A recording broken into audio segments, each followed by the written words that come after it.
Here is the Seeker from AWR Technology. This is a diagnostic tool to assess the mechanical performance of the mount, covering backlash, periodic error, stalling, slipping gears, shaft wind-up and balance issues. It will work with any mount having an ST4 Autoguider input. So, turning it on, we press the mode button and it goes into program mode. You can see the declination coordinate is 001257. When I press the program button,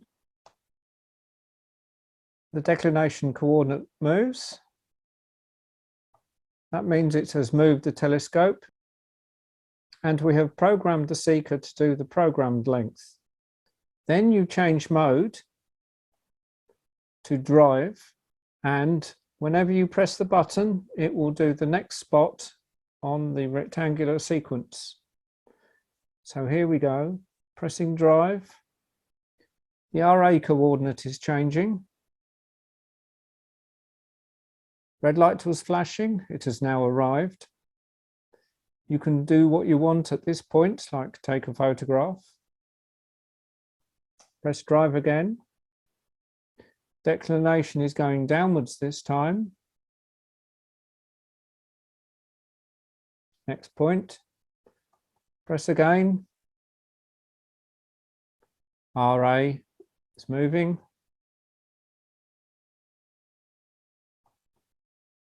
RA is moving again.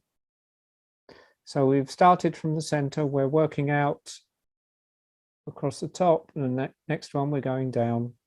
Drive. And there we are. If you trail a bright star on a camera exposing whilst you do this, you get an image looking rather like this photo.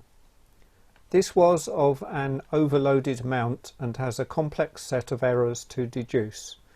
You should get a rectangular spiral.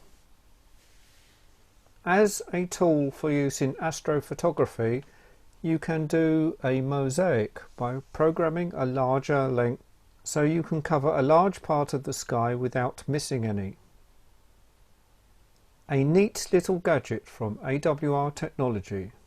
Head over to the price list and contact AWR for availability and payment methods.